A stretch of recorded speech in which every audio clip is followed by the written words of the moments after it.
Hello and welcome back to Storytime Classics Live. I am your host, Bo Heckman. This is produced by Southwest Shakespeare Company. Today is day 5 in the reading of Hound of the Baskervilles. Well, okay, yesterday we had an odd time that we aired, so hopefully you saw that. I will recap just a little bit. We have been receiving, or Holmes has been getting letters from Watson, who is experiencing strange things at Baskerville Manor. One of the incidents being that observed by Watson as Sir Henry Baskerville went out on a clandestine meeting with Miss Stapleton. He observed from a distance as he was not made to feel welcome by Sir Henry Baskerville on this journey, but he followed anyway because that's what he promised Holmes to do. And he observes them having a very lovely walk together and what it seems to be a courting of sorts. And then the sudden appearance of Stapleton himself, very irate and very upset about their being together. And we see Miss Stapleton and Mr. Stapleton, who are brother and sister, go off together. And we see Henry Baskerville dejected and walking back to the house, and where Watson does confide in him that he did observe everything. And Watson is relaying all of this in letters to Holmes. I will start fairly where I left off yesterday, within, I believe, chapter 7 or something like that. Hope everyone is having a great day today. I also, as I've been saying these past couple of days, I encourage discussion and questions during these reads or whenever you see them on YouTube at whatever time. I look forward to participating in that such a thing. Okay, I'm going to stop babbling right now because that's all I really do. And I'd like to stick to words written by someone far more eloquent than I. So let's pick up again with Hound of the Baskervilles. And this is just about a little bit into chapter 9. In fact, I will probably back up since yesterday was so strange and just begin again at chapter 9 and get a running start in, just to give a marker for anyone reading along. And we will start again with chapter 9. The Light upon the Moor, Second Report of Dr. Watson. There's a reason why everything is so blurry. So much better. Good morning, everyone. Baskerville Hall, October 15th. My dear Holmes, if I was compelled to leave you without much news during the early days of my mission, you must acknowledge that I am making up for lost time, and that events are now crowding thick and fast upon us. In my last report, I ended upon my top note with Barrymore at the window, and now I have quite a budget already which will, unless I am much mistaken, considerably surprise you. Things have taken a turn which I could not have anticipated. In some ways, they have, within the last 48 hours, become much clearer, and in some ways, they have become more complicated. But I will tell you all, and you shall judge for yourself. Before breakfast, on the morning following my adventure, I went down the corridor and examined the room in which Barrymore had been on the night before. The western window through which he had stared so intently has, I noticed, one peculiarity above all other windows in the house. It commands the nearest outlook onto the moor. There is an opening between two trees which enables one from this point of view to look right down upon it, while from all the other windows it is only a distant glimpse which can be obtained. It follows, therefore, that Barrymore, since only this window would serve the purpose, must have been looking out for something or somebody upon the moor. The night was very dark, so that I can hardly imagine how he could have hoped to see anyone. It had struck me that it was possible that some love intrigue was on foot. That would have accounted for his stealthy movements and also for the uneasiness of his wife. The man is a striking-looking fellow, very well equipped to steal the heart of a country girl. so that this theory seemed to have something to support it. That opening of the door, which I heard after I returned to my room, might mean that I had gone out to keep some clandestine appointment. So I reasoned with myself in the morning, and I tell you the direction of my suspicions, however much the result may have shown that they were unfounded. But whatever the true explanation of Barrymore's movements might be, I felt that the responsibility of keeping them to myself until I could explain them was more than I could bear. I had an interview with the baronet in his study after breakfast, and I told him all that I had seen. He was less surprised than I had expected. I knew that Barrymore walked about nights, and I had a mind to speak to him about it, said he. 2 or 3 times I have heard his steps in the passage, coming and going, just about the hour you name. Perhaps then he pays a visit every night to that particular window, I suggested. Perhaps he does. If so, we should be able to shadow him and see what it is that he is after. I wonder what your friend Holmes would do if he were here. I believe that he would do exactly what you now suggest, said I. He would follow Barrymore and see what he did. Then we shall do it together. But surely he would hear us. The man is rather deaf, and in any case, we must take our chance of that. We'll sit up in my room tonight and wait until he passes. Sir Henry rubbed his hands with pleasure, and it was evident that he hailed the adventure as a relief to his somewhat quiet life upon the moor. The baronet has been in communication with the architect who prepared the plans for Sir Charles, and with a contractor from London, so that we may expect great changes to begin here soon. There have been decorators and furnishers up from Plymouth, and it is evident that our friend has large ideas and means to spare no pains or expense to restore the grandeur to his family. When the house is renovated and refurnished, all that he will need will be a wife to make it complete. Between ourselves, there are pretty clear signs that this will not be wanting if the lady is willing, for I have seldom seen a man more infatuated with a woman than he is with our beautiful neighbor, Miss Stapleton. For I have seldom seen a man more.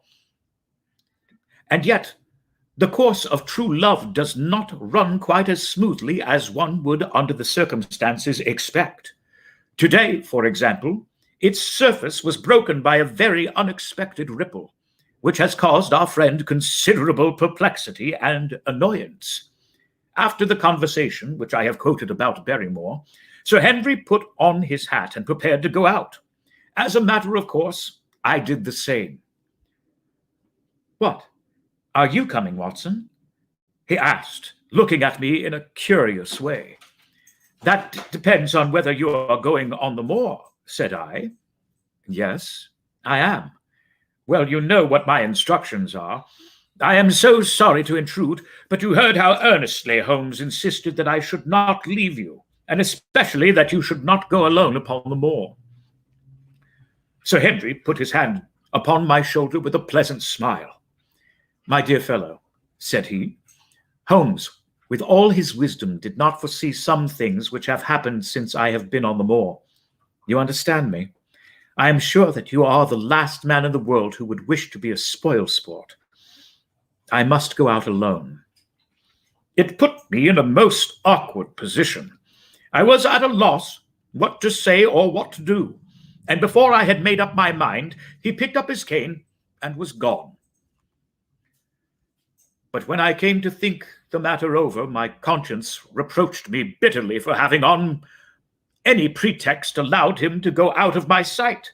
I imagined what my feelings would be if I had to return to you and confess that some misfortune had occurred through my disregard for your instructions. I assure you, my cheeks flushed at the very thought. It might not even now be too late to overtake him, so I set off at once in the direction of Merripit House. I hurried along the road at the top of my speed without seeing anything of Sir Henry until I came to the point where the moor path branches off. There, fearing that perhaps I had come in the wrong direction after all, I mounted a hill from which I could command a view. the same hill which is cut into the dark quarry. Thence I saw him at once. He was on the moor path about a quarter of a mile off, and a lady was by his side who could only be Miss Stapleton. It was clear that there was already an understanding between them, and that they had met by appointment. They were walking slowly along in deep conversation, and I saw her making quick little movements of her hands, as if she were very earnest in what she was saying, while he listened intently, and once or twice shook his head in strong dissent. I stood among the rocks, watching them, very much puzzled as to what I should do next. To follow them and break into their intimate conversation seemed to be an outrage, and yet my clear duty was never for an instant to let them out of my sight. To act the spy upon a friend was a hateful task. Still, I could see no better course than to observe him from the hill, and to clear my conscience by confessing to him afterwards what I had done. It is true that if any sudden danger had threatened him, I was too far away to be of use, and yet I am sure that you will agree with me that the position was very difficult, and that there was nothing more which I could do. Our friend Sir Henry and the lady halted on the path, and were standing deeply absorbed in their conversation, when I was suddenly aware that I was not the only witness to their interview. A wisp of green floating in the air caught my eye, and another glance showed me that it was carried on a stick by a man who was moving among the broken ground. It was Stapleton with his butterfly net. He was very much closer to the pair than I was, and he appeared to be moving in their direction. At this instant, Sir Henry suddenly drew Miss Stapleton to his side. His arm was round her, but it seemed to me that she was straining away from him with her face averted. He stooped his head to hers, and he raised one hand as if in protest. Next moment I saw them spring apart and turn hurriedly around. Stapleton was the cause of the interruption. He was running wildly towards them, his absurd net dangling behind him. He gesticulated and almost danced with excitement in front of the lovers. What the scene meant I could not imagine, but it seemed to me that Stapleton was abusing Sir Henry, who offered explanations, which became more angry as the other refused to accept them. The ladies stood by in haughty silence. Finally, Stapleton turned upon his heel and beckoned in a peremptory way to his sister, who, after an irresolute glance at Sir Henry, walked off by the side of her brother. The naturalist's angry gestures showed that the lady was included in his displeasure. The baronet stood for a minute looking after them, and then he walked slowly back the way he had come, his head hanging, the very picture of dejection. What all this meant I could not imagine, but I was deeply ashamed to have witnessed so intimate a scene without my friend's knowledge. I ran down the hill, therefore, and met the baronet at the bottom. His face was flushed with anger, and his brows were wrinkled, like one who is at his wits' ends as what to do. "Hello, Watson. Where have you dropped from?" said he. "You don't mean to say that you came after me in spite of it all?" I explained everything to him, how I had found it impossible to remain behind, how I had failed him, and how I had witnessed all that had occurred. For an instant, his eyes blazed at me, but my frankness disarmed his anger, and he broke at last into a rather rueful laugh. "You would have thought the middle of that prairie a fairly safe place for a man to be private," said he. "But by thunder, the whole countryside seems to have been out to see me doing my wooing, and a mighty poor wooing at that. Where had you engaged a seat?" "I was on that hill." "Quite in the back row, eh?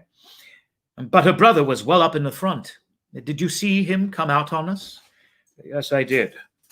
"Did he ever strike you as being crazy, this brother of hers?" "I can't say that he ever did." "I dare say not. I always thought him sane until today. But you can take it from me that either he or I ought to be in a straitjacket. What's the matter with me, anyhow? You've lived near me for some weeks, Watson. Tell me straight now. Is there anything that would prevent me from making a good husband to a woman that I loved? I should say not. He can't object to my worldly position, so it must be myself that he has this down on. What has he against me? I never hurt man or woman in my life that I know of, and yet he would not so much as let me touch the tips of her fingers. Did he say so?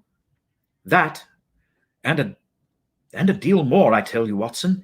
I've only known her for these few weeks, but from the first I just felt that she was made for me. And she, too, she was happy when she was with me, and that I'll swear. There's a light in a woman's eyes that speaks louder than words. But he has never let us get together, and it was only today for the first time that I saw a chance of having a few words with her alone. She was glad to meet me, but when she did it, it was not love that she would talk about, and she wouldn't have let me talk about it either if she could have stopped it.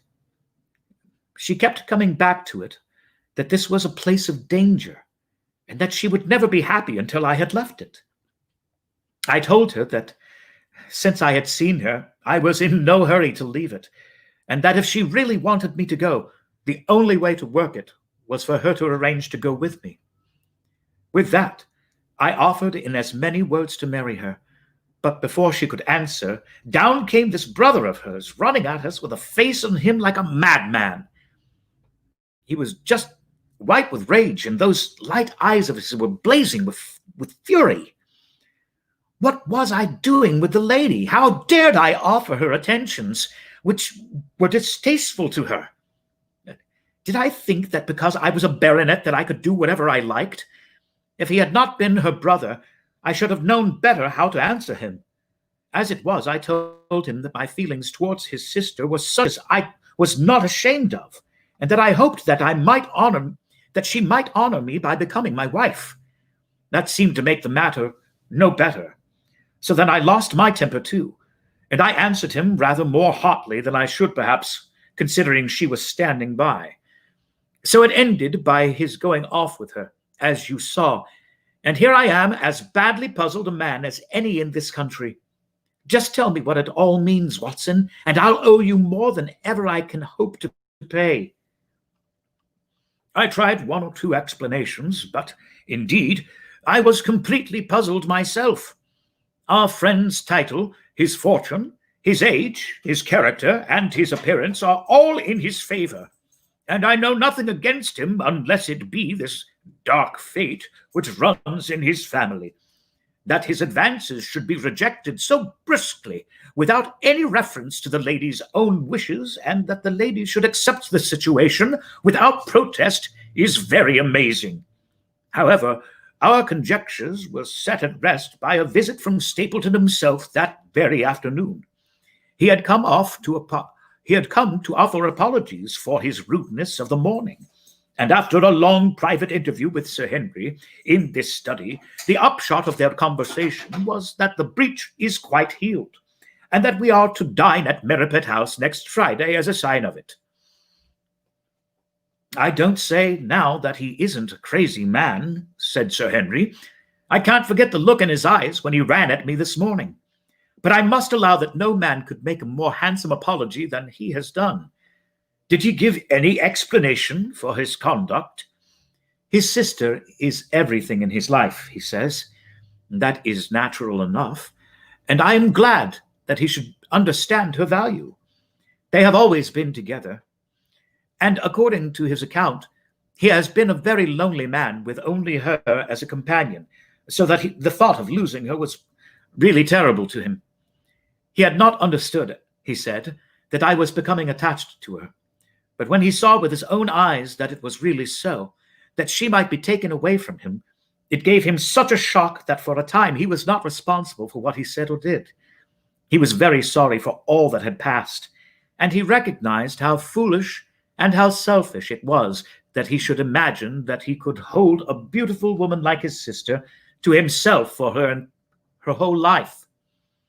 If she had to leave him, he had rather it was to a neighbor like myself than to anyone else.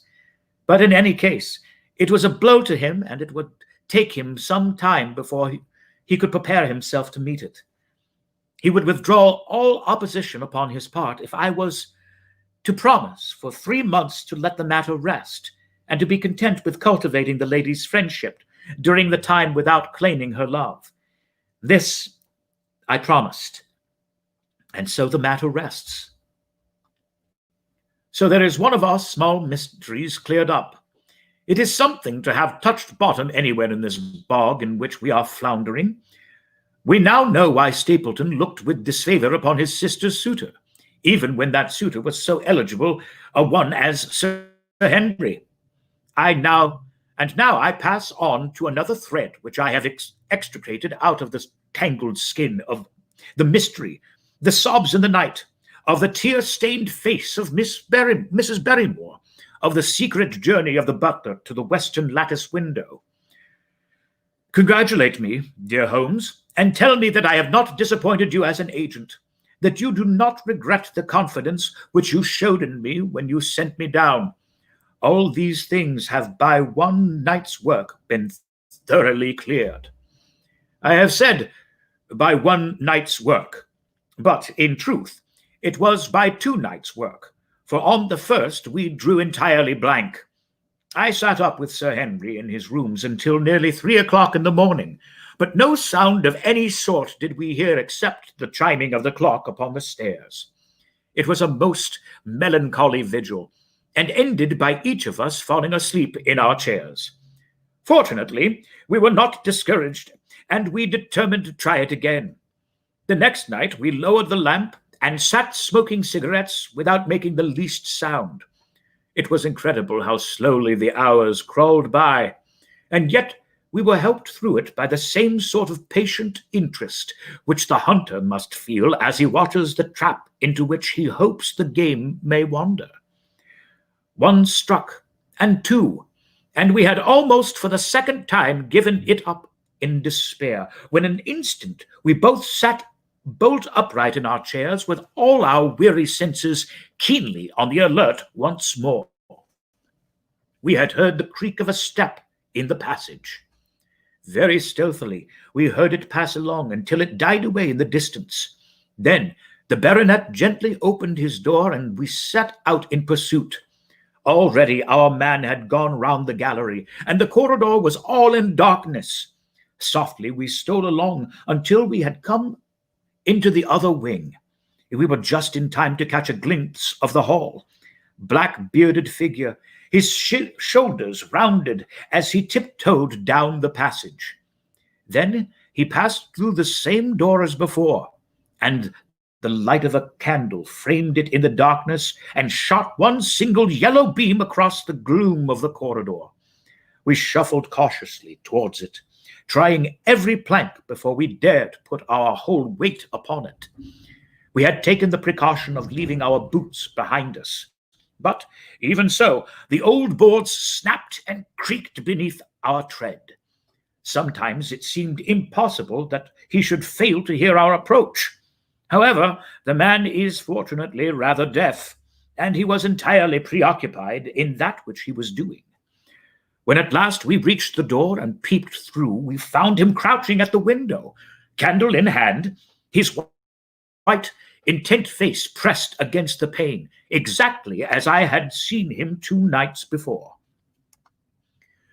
We had arranged no plan of campaign, but the baronet is a man to whom the most direct way is always the most natural.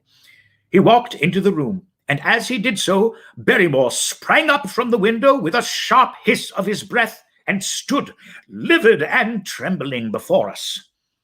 His dark eyes, glaring out of the white mask of his face, were full of horror and astonishment as he gazed from Sir Henry to me. "What are you doing here, Barrymore?" "Nothing, sir." His agitation was so great that he could hardly speak, and the shadows sprang up and down from the shaking of his candle. "It was the window, sir. I go round at night to see that they are fastened."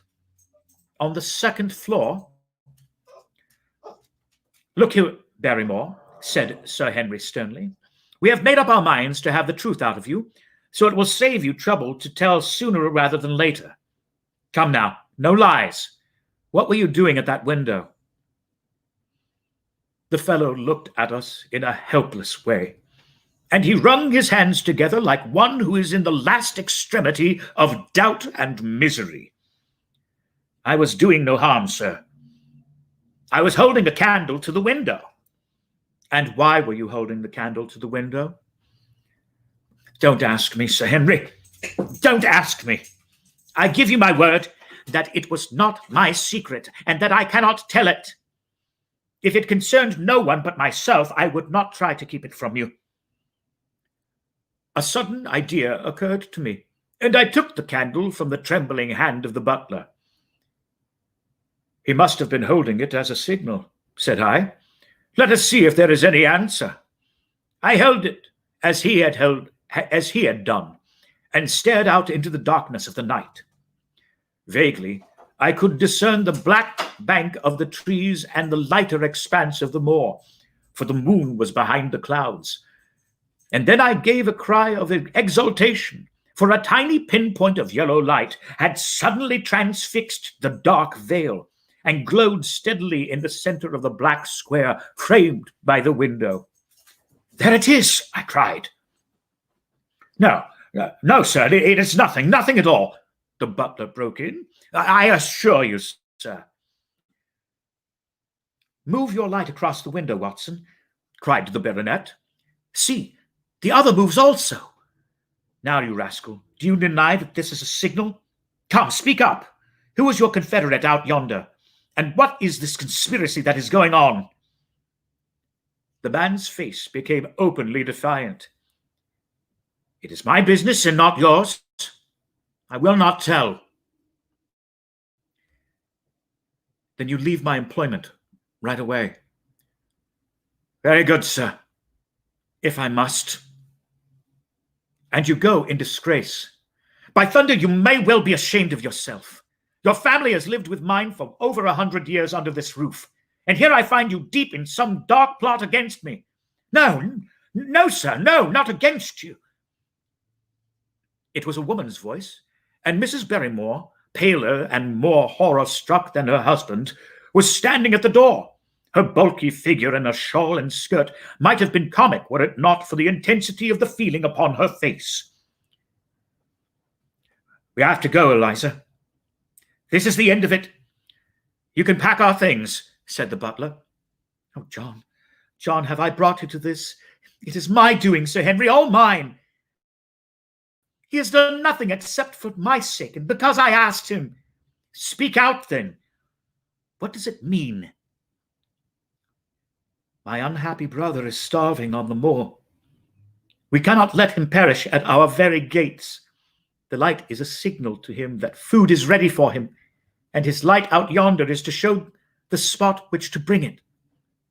Then your brother is the escaped convict, sir. Selden, the criminal. That's the truth, sir, said Barrymore. I said that it was not my secret, and that I could not tell it to you. But now you have heard it, and you will see that if there was a plot, it was not against you. This, then, was the explanation of the stealthy expeditions at night, and the light at the window. Sir Henry and I both stared at the woman in amazement. Was it possible that this stolidly respectable person was of the same blood as one of the most notorious criminals in the country? Yes, sir. My name was Selden, and he is my younger brother. We humored him too much when he was a lad, and we humored him too much when he was a lad, and gave him his own way in everything until he came to think that the world was made for his pleasure, and that he could do what he liked. Then, as he grew older, he met wicked companions, and the devil entered into him until he broke my mother's heart and dragged our name in the dirt. For crime to crime, he sank lower and lower, until it is only the mercy of God which has snatched him from the scaffold. But to me, sir, he was always the little curly-haired boy that I had nursed and played with as an elder sister would. That was why he broke prison, sir. He knew that I was here, and that we could not refuse to help him. When he dragged himself here one night, weary and starving, with the warders hard on his heels, what could we do? We took him in and fed him and cared for him. Then you returned, sir, and my brother thought he would be safer on the moor than anywhere else until the hue and cry was over. So he lay in hiding there. But every second we made sure if he was still there by putting a light in the window, and if there was an answer, my husband took out some bread and meat to him.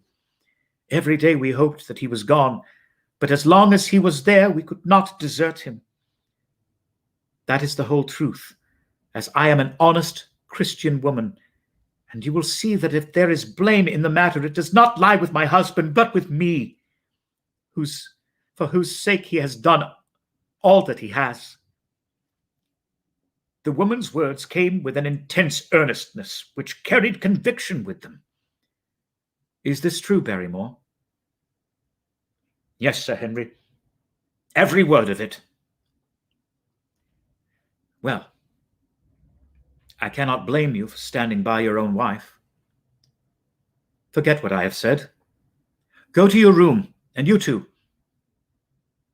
And we shall talk further about this in the morning. When they were gone, we looked out of the window again. Sir Henry had flung it open, and the cold night wind beat in upon our faces. Far away in the black distance there still glowed that one tiny point of yellow light. I wonder he dares, said Sir Henry. It may be so placed as to be only visible from here.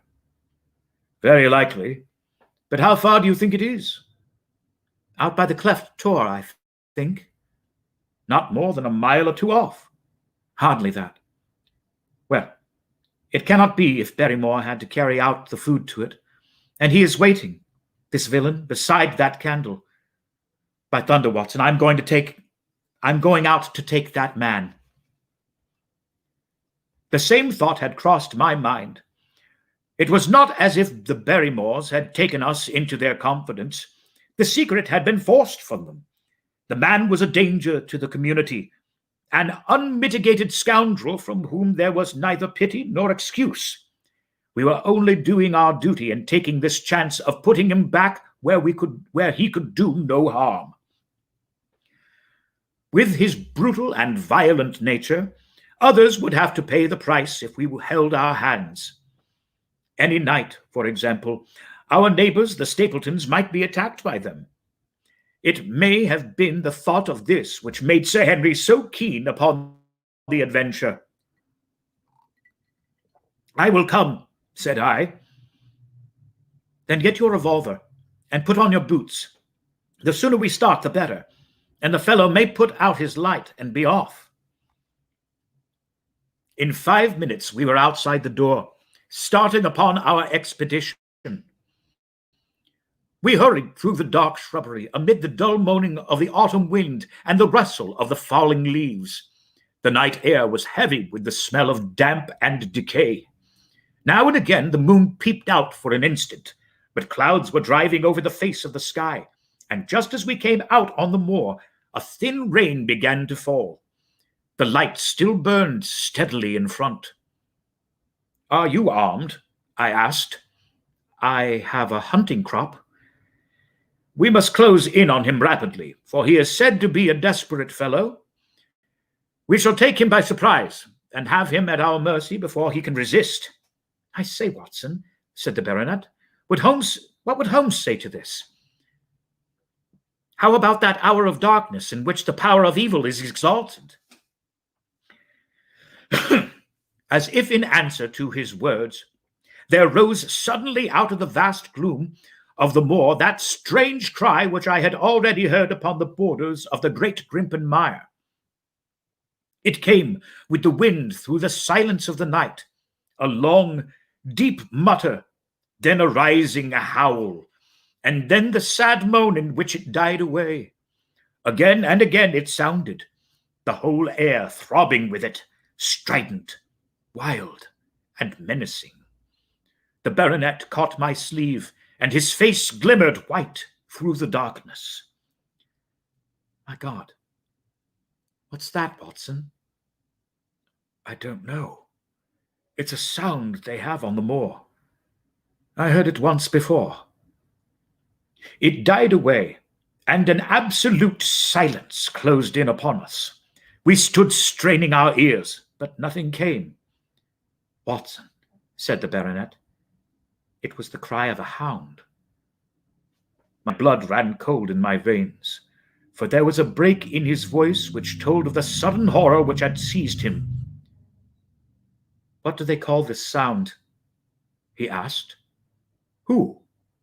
The folk of the countryside. Oh, they are ignorant people. Why should you mind what they call it? Tell me, Watson. What do they say of it?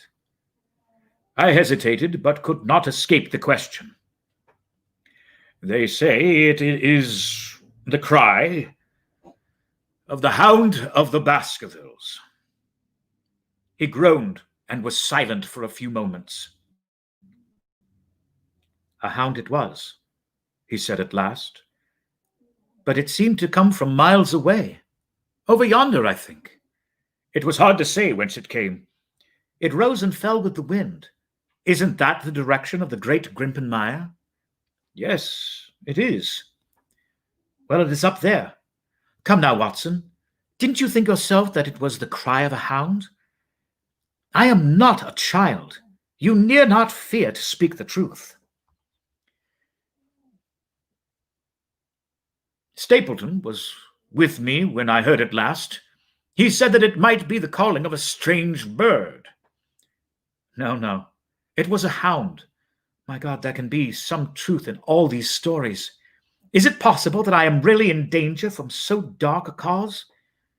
You don't believe it, do you, Watson? No. And yet, it was one thing to laugh about in London, and it is another to stand out here in the darkness of the moor and to hear such a cry as that. And my uncle, there was the footprint of the hound beside him as he lay. It all fits together. I don't think that I am a coward, Watson, but that sound seemed to freeze my very blood. Feel my hand. It was as cold as a block of marble. You'll be all right tomorrow. I don't think that I get that cry out of my head. What do you advise that we do now? Shall we turn back? No, by thunder. We have come out to get our man, and we will do it.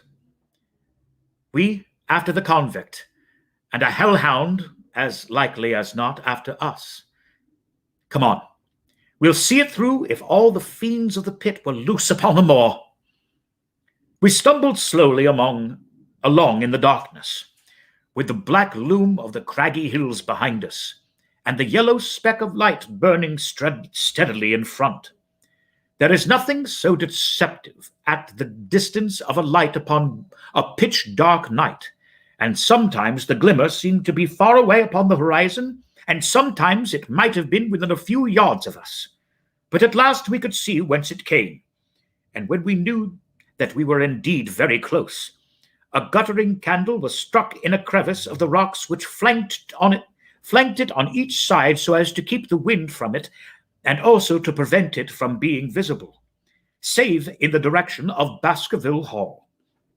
A boulder of granite concealed our approach, and crouching behind it, we gazed over it at the signal light.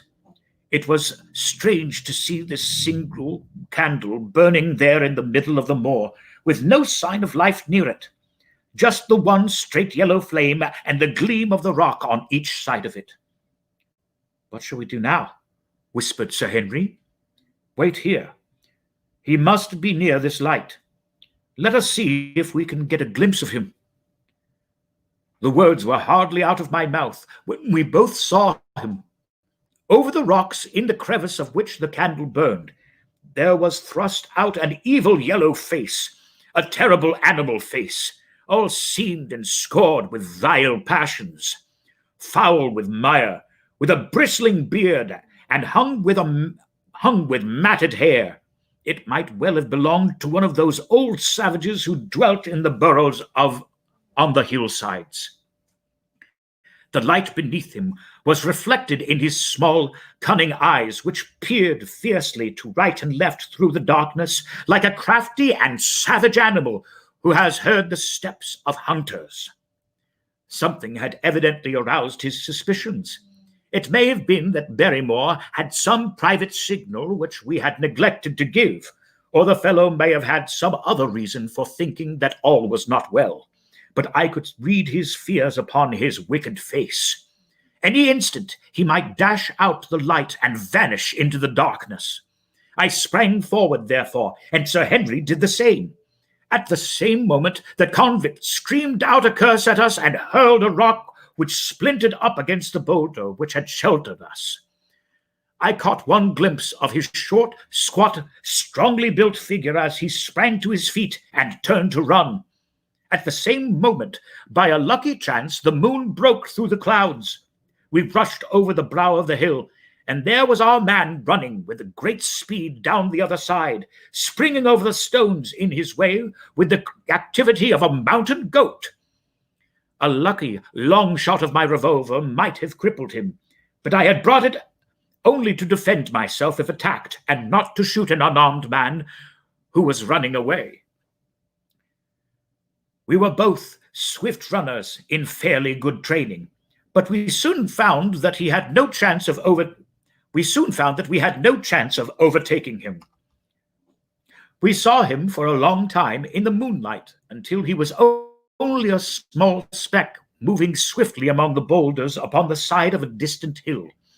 We ran and ran until we were completely blown, but the space between us grew ever wider.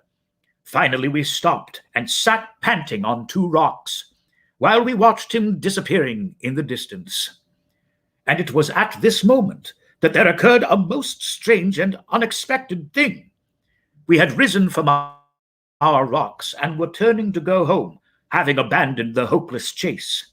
The moon was low upon the right, and the jagged pinnacle of a granite tor stood up against the lower curve of its silver disk. There, outlined as black as an ebony statue on that shining background, I saw the figure of a man upon the tor. Do not think that it was a delusion, Holmes. I assure you that I have never in my life seen anything more clearly. As far as I could judge, the figure was that of a tall, thin man. He stood with his legs a little separated, his arms folded, his head bowed, as if he were brooding over that enormous wilderness of peat and granite which lay before him. He might have been the very spirit of that terrible place. It was not the convict. This man was far from the place where the latter had disappeared. Besides, he was a much taller man. With a cry of surprise, I pointed him out to the baronet, but in the instant during which I had turned to grasp his arm, the man was gone. There was the sharp pinnacle of granite still cutting the lower edge of the moon, but its peak bore no trace of that silent and motionless figure. I wished to go in the direction and to search the tor, but it was some distance away. The baronet's nerves were still quivering from that cry, which recalled the dark story of his family, and he was not in the mood for such fresh adventures. He had not seen this lonely man upon the tor, and could not feel the thrill which his strange presence and his commanding attitude had given to me. "A wanderer, no doubt," said he. "The moor has been thick with them since this fellow escaped. Well, perhaps his explanation may be the right one, but I should like to have some further proof of it. Today, we mean to communicate to the Princetown people where they should look for their missing man, but it is hard lines that we have not actually had the triumph of bringing him back as our own prisoner. Such are the adventures of last night, and you must acknowledge, my dear Holmes, that I have done you very well in the matter of a report. Much of what I tell you is no doubt quite irrelevant, but still I feel that it is best that I should let you have all the facts and leave you to select for yourself those which will be most service to you in helping you to your conclusions. We are certainly making some progress.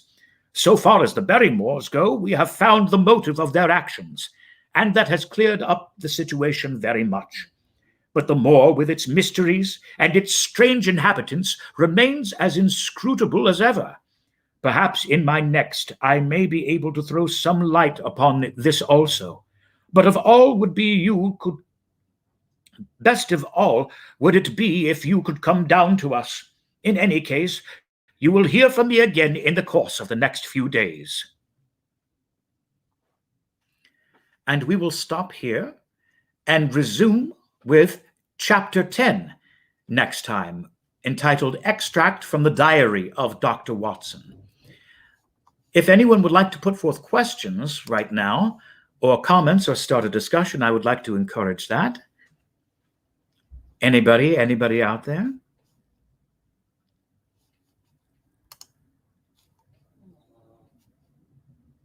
Very well. Going once? Going twice? Well, if you do catch this broadcast later in the day, feel free to write in the comments section, either on YouTube or on Facebook, wherever you see this, and hopefully we can answer you back or start a discussion on this. I am just not going to let up on this. I am going to be rather persistent and altogether annoying, which is anyone who knows me, that's just me being me. So I will stop babbling here and let you go for the day. We will resume tomorrow or the next time we are here. Tomorrow is Saturday, so we will not be actually. We will see you on Monday. And I will stop babbling incoherently here. Please join us again for Storytime Theater on Monday, where we'll be continuing with Hound of the Baskervilles. I hope you have a great rest of your day today. And if you are going out, please be careful and please wear a mask. We'll see you next time.